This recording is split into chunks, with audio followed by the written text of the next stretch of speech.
What about this term toxic superstar, where you end up having someone who is incredible, but they're an absolute asshole to be around? You ever come across that? Yeah, I definitely don't have any patience in my organizations for people who are manipulated. Like another sad truth in this world is that a huge chunk of our population is like, they get ahead by either being immoral or abusing mentally or emotionally other people. Like, that sounds bad. It sounds like, what are you talking about, Nick? No, it's true. You just better hope you're not married to one of these people or have to work for one of these people, because it will ruin your life.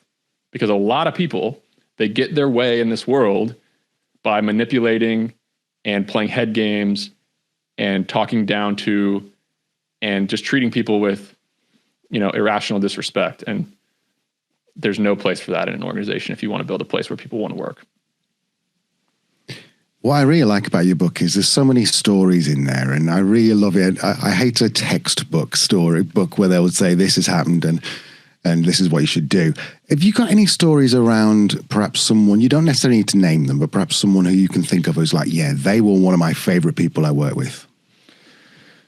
I think the hard part about writing this book is that, yeah, there's about 30 short stories in there with lessons. They're either my stories of hard lessons that I've learned in management, business, marketing, growth, whatever, or they're life or business lessons from my network, because I've had the blessing of having all these Twitter followers now for 5+ years.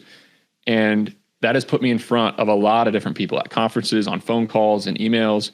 And I've started to hear their stories about how they made their money, what mistakes they've made.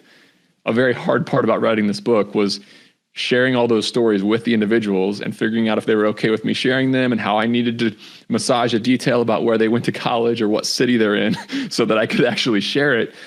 Because some of them are very tough stories. Like my buddy who was an attorney who chose that game to play. We can talk about, what game to play, but one of my favorite all-time hires I found in a Walmart parking lot. So I was in Ithaca, New York. It was early in I think it was like 2013, 2014 when I was growing my moving company. I was in the truck in the parking lot answering emails on my computer.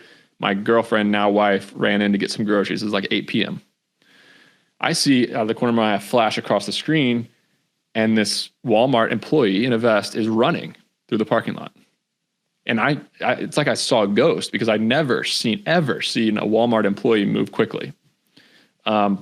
He runs around picking up a bunch of carts around. I watch him for 5 minutes. He's running around gathering a bunch of carts, sprinting with the carts, a whole line of them, pushing them back to the front entrance of Walmart. And a Walmart sack goes tumbleweeding across the parking lot. He bends down while pushing all the carts, picks up the Walmart sack and jams it in his back pocket. And I'm like, okay, hold on. Something's unique about this person.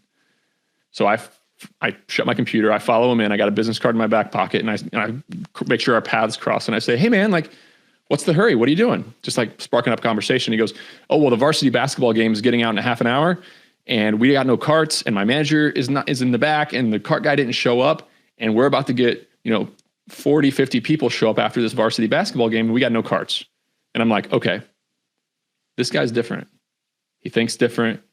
He has a different view on work. Like, he doesn't own this Walmart. He's making $12 an hour, but yet he cares, and he's moving quickly, and he's solving problems. I pull out my card and say, hey, if you know any friends who like you, who are looking to work, I pay $20 an hour. I run a company called Storage Squad. We're a moving business. There's tips as well. It's a fun job. We're on the college campus, whatever. Well, that night he sends me an email. I interview him the next day, and I hire him, and he ends up working for me for 4 years, traveling from Washington, D.C. to Boston to Ithaca, running crews, leading people. One of the best hires that I've ever made.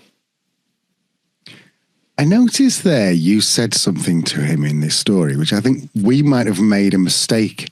You didn't say if you're looking for a job. You said if you know anyone. Was that key? It's key. It's key because it takes the pressure off the conversation. Of course, they think about themselves above anybody else.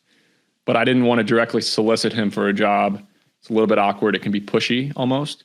You just say, hey, I'm a business owner. I'm Nick. Maybe we had a 3-minute conversation where I was telling him a couple more things about me, planting little seeds. But yeah, I'm hunting. Anywhere I go, I'm hunting. Whether it's a bartender at a bar, because 99% of the time you're at a bar and the bartender is focused on one person, won't even acknowledge you. They're slow. But sometimes you walk into a bar and there's a bartender that just has awareness, and they look at you, they raise a finger, you know they're coming, they're slinging drinks, they're moving quick, they're efficient, they're just non-verbally communicating with everybody at the bar, knowing that they're going to be served. Same thing at Enterprise Car Rental, when you just see the madness happening and this one guy or gal is like taking charge. You can find these folks and you can hire them and you can hunt them. And in your town and some sweaty startups, you got to just go and find these people. I also love hiring teachers. Teachers are amazing because if you can lead 35-year-olds, you can sure as hell lead 35-year-olds.